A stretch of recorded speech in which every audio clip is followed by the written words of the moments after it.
حضرت علی رضی اللہ تعالیٰ عنہ کو اسد اللہ یعنی اللہ کا شیر کہا گیا، اور جن کی جرت، شجاعت اور ہمت کا نظارہ زمانے بھر نے دیکھا۔ حضرت امام حسین رضی اللہ تعالیٰ عنہ کا فلسفہ تھا حق ہی طاقت ہے، حق ہی طاقت ہے، جبکہ دوسری طرف یزید کی سوچ یہ تھی کہ طاقت ہی حق ہے۔ امام علی مقام مساوات ایمانی پر کاربند تھے، جبکہ فاسق یزید اپنی چند دن کی جو طاقت اس پہ بھروسہ کر رہا تھا۔ امام علی مقام کا مقصد امت کو گمراہی کے گڑھے سے نکالنا تھا، ہدایت سے نوازنا تھا، اور آپ نے اس لیے کربلا میں قیام فرمایا تاکہ امت مسلمہ کی اصلاح کر کے امر بالمعروف اور نہی عن المنکر کا فریضہ ادا کریں اور اللہ کی حاکمیت کا بول بالا ہو۔ آپ رضی اللہ تعالیٰ عنہ کا ارشاد مبارک بھی یہی تھا کہ میں ظلم و زیادتی، فساد و تفریق پیدا کرنے کے لیے نہیں بلکہ اپنے نانا حضرت محمد صلی اللہ علیہ وآلہ وسلم کی امت کی اصلاح، نیکی کا حکم دینے اور برائی سے روکنے کے لیے کھڑا ہوں، اور دوسری طرف یزید کا مقصد صرف اقتدار کو حاصل کرنا تھا، عیش و عشرت تھی، دنیا کی دولت تھی اور کچھ بھی نہیں۔ یزیدی فوج حسینی لشکر کا پانی تو 7 محرم کو ہی بند کر چکی تھی۔ کرب و بلا کے میدان میں ان پاکیزہ ہستیوں نے یہ دن کس تکلیف سے گزارے، اس کا تصور کر کے یقینی طور پہ روح کانپ جاتی ہے۔ لیکن 9 محرم کا جب دن ڈھل گیا اور جب رات کا اندھیرا چھا گیا تو امام عالی مقام نے اپنے ساتھیوں کو جمع کیا، ان سے جو خطاب فرمایا، کیا خطاب تھا وہ، تاریخ میں امر ہو گیا۔ آپ علیہ السلام نے فرمایا کہ میں نہیں جانتا کسی کو جو میرے اصحاب سے زیادہ وفادار اور بہتر ہو، اور میں نہیں جانتا کسی کو جو میرے خاندان سے زیادہ صلہ رحمی کرنے والا اور نیکوکار ہو۔ فرمایا کہ کل جنگ کا دن ہے، چنانچہ میری طرف سے تم پر کوئی ذمہ نہیں ہے، میں نے اپنی بیعت تم سے اٹھا دی، بس میں اجازت دیتا ہوں کہ رات کے اندھیرے سے فائدہ اٹھا کر اپنا راستہ لو اور چلے جاؤ، کیونکہ یہ میرے خون کے پیاسے ہیں، میں نہیں چاہتا کہ میری وجہ سے تمہیں نقصان پہنچے۔ یہ کہہ کر امام عالی مقام نے چراغ بجھا دیا تاکہ اندھیرے میں جو جانا چاہتا ہے چلا جائے اور کسی کو پتہ بھی نہ چلے کہ کون چلا گیا۔ مگر جب آپ نے چراغ جلایا تو آپ کے سب اصحاب اپنی جگہ پر موجود تھے، اور سب نے ایک ہی بات کہی کہ اے حسین رضی اللہ تعالیٰ عنہ، ہم اس وقت آپ کو چھوڑ کر نہیں جائیں گے کہ کل قیامت کو آپ کے نانا حضرت محمد مصطفیٰ صلی اللہ علیہ وآلہ وسلم نے پوچھ لیا کہ عین مشکل کے وقت میرے نواسے کو چھوڑ کر آ گئے ہو تو ہم کیا منہ دکھائیں گے۔ اس پر امام علی مقام نے کہا کہ یہ بات اپنی جگہ ٹھیک ہے، مگر تم سب کل شہید ہو جاؤ گے۔ تو منقول ہے کہ اصحاب نے نعرہ لگایا کہ ہم رب کا شکر ادا کریں گے جو آپ کے ساتھ ہمیں رتبہ شہادت عطا فرمائے، اور پھر یوں 9 محرم کی رات بسر ہو گئی اور حسینی لشکر میں اللہ کی عبادت ہوتی رہی، اور دوسری طرف جو یزیدی لشکر ہے وہ بھی اپنے انداز میں جنگ کی تیاریاں کرتا رہا۔ پھر کیا ہوا؟ پھر یوم عاشور کو جو ہوا وہ دیکھا سب نے، کون جیتا کون ہارا۔ اس کا یہیں سے اندازہ لگا لیں کہ واقعہ کربلا کے بعد ظلم و جبر، خیانت، بدعنوانی یزیدیت کی نشانی قرار پائی، اور دوسری جانب صبر، جرت، عدل، امن فلسفہ حسین کہلایا۔ آپ سے ملاقات ہوگی بریک کے بعد، اور بریک کے بعد میرے ساتھ کچھ مہمان گئے، ان سے گفتگو کریں گے 9 محرم کے حوالے سے۔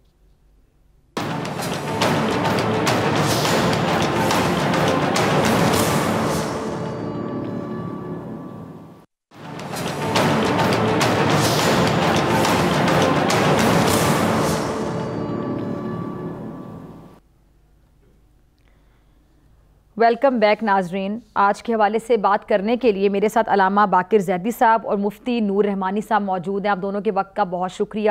علامہ صاحب میں آپ سے شروع کرنا چاہوں گی. آج 9 محرم ہے اور ہر سال ہم یہ دن گزارتے ہیں, اس کی اہمیت پہ بات بھی کرتے ہیں, اور آپ جیسے علماء کرام سے ہم مستفید بھی ہوتے ہیں, آپ ہمیں سارا بیک گراؤنڈ بھی بتاتے ہیں.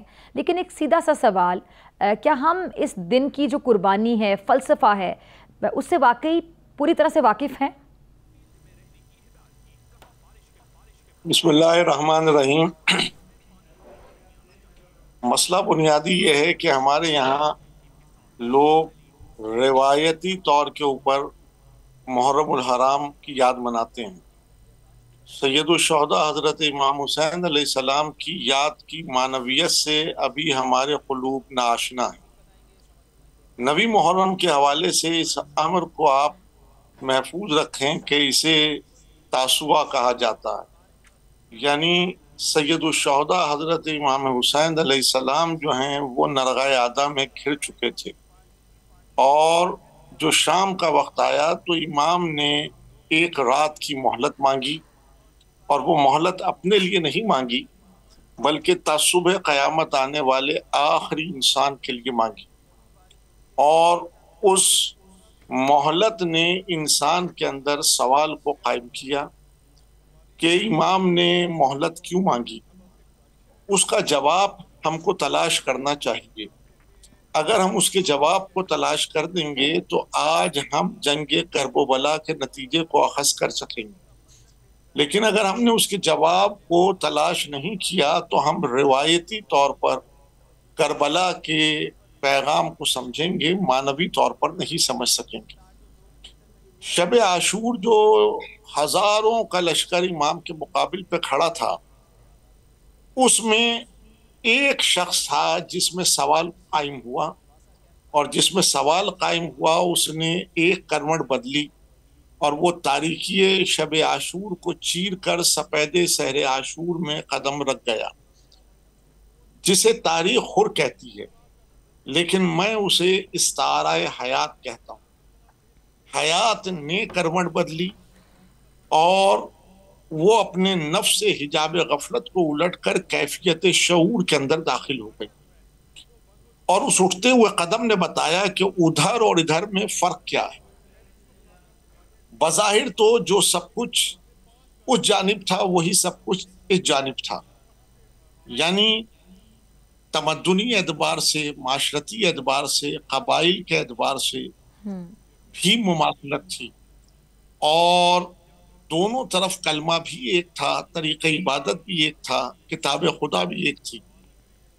لیکن سوال یہ رکھنا چاہیے کہ فرق اتنا بڑا ہے کہ نگاہ ادھر چلی جاتی ہے تو ہم یہ کہتے ہیں کہ وہاں کے اوپر غفلت ہے, اور نگاہ ادھر آئے تو ہم کہتے ہیں شعور ہے.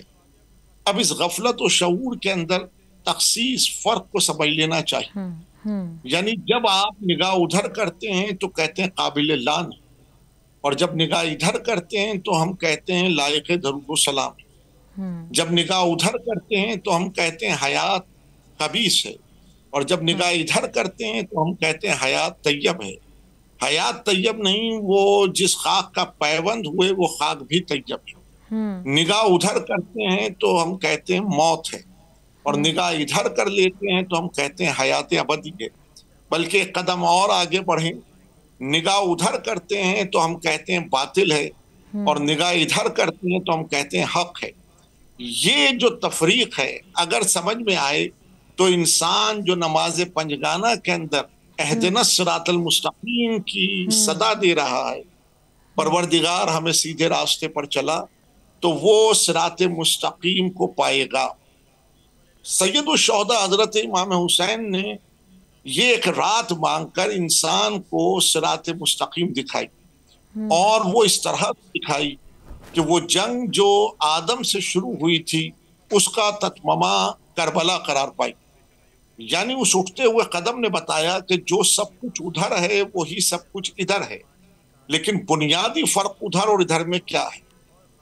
بنیادی فرق یہ ہے کہ اس نے ایک قدم آگے بڑھایا, اور جب نفس حجاب غفلت کو الٹ کر کیفیت شعور میں اس نے قدم رکھا تو کلمہ نہیں بدلا، اس کا نام نہیں بدلا، بدلا تو کیا بدلا، اس کی کیفیت نفس بدل گئی. تو یہاں رک کے کہتا ہوں کربلا انقلاب نفس انسان کا دوسرا نام. آج بھی کربلا کی ضرورت اس لیے ہے کہ کربلا نفسوں میں انقلاب برپا کرتی ہے. ایک قدم وہ جو آگے بڑھا اس نے تاریخ کے سینے پر اس امر کو نقش کر دیا کہ کلمہ اگر زبان پر ہے اور نفس پر اطلاق پذیر نہیں تو کیفیت نفس کو جہل کہا جاتا، اور اگر کلمہ جو زبان پر ہے نفس پر اطلاق پذیر ہو جائے تو کیفیت نفس کو علم کہا جاتا. یعنی وہ قدم جو آگے بڑھا اس نے نفس کی کیفیت جہل کو کیفیت علم میں بدل دیا. تو جہل انسان کو قابل لعن بناتا ہے، علم انسان کو لائق درود و سلام بناتا ہے. جہل جو ہے وہ نفس میں خباثت کو پیدا کرتا ہے، علم جو ہے وہ نفس کی تطہیر کرتا ہے. جہل جو ہے وہ نفس کے لیے باعث موت بن جاتا ہے اور علم باعث حیات بن جاتا ہے. کیا بات. تو اس کو بالکل واضح طور پر سمجھنا چاہیے کہ دین کی ضد کیا ہے. دین کی ضد جو کربلا نے بتائی وہ جہل ہے. یعنی کربلا نے اس امر کو واضح کیا کہ جب تک کلمہ نفس پر اطلاق پذیر نہیں ہوگا انسان دائرۂ دین سے خارج رہے گا، لیکن جب انسان نفس پر کلمے کا اطلاق کر لے گا تو وہ دائرۂ دین کے اندر حیات کو قیام دے گا. یہی قیام سید الشہداء. ٹھیک، میں آپ کی طرف آنا چاہوں گی مفتی صاحب. علامہ باقر زیدی صاحب کو آپ نے بھی سنا، ناظرین آپ نے بھی سنا. مفتی صاحب آج کے دن کی اہمیت سے آپ کن الفاظ کا چناؤ کریں گے کہ آپ اس کی اہمیت پر روشنی ڈال سکیں یا اس دن کی اہمیت پر روشنی ڈالنے کا جو حق ہے بطور مسلمان وہ ادا کر سکیں؟ کئی بار مجھے لگتا ہے کہ الفاظ کم پڑ جاتے ہیں جب ہم محرم کی اہمیت کے حوالے سے بات کرنا چاہتے ہیں، اپنے جذبات کا اظہار کرنا چاہتے ہیں. صدق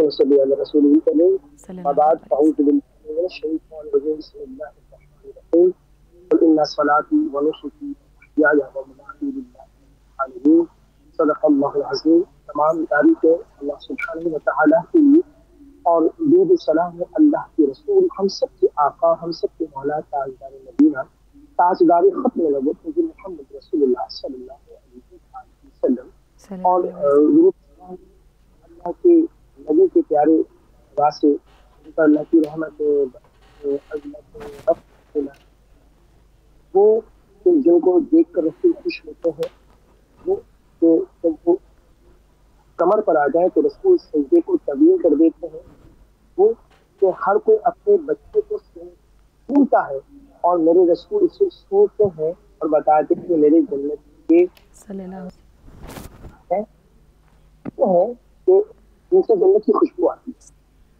بڑا اچھا سوال آپ نے کیا آج بھائی، آج کے حوالے سے، ینگسٹر کے حوالے سے خاص طور پر کہ وہ آج کے دن کی اہمیت کو کس طرح اس سے کس طرح استفادہ کر سکتے ہیں.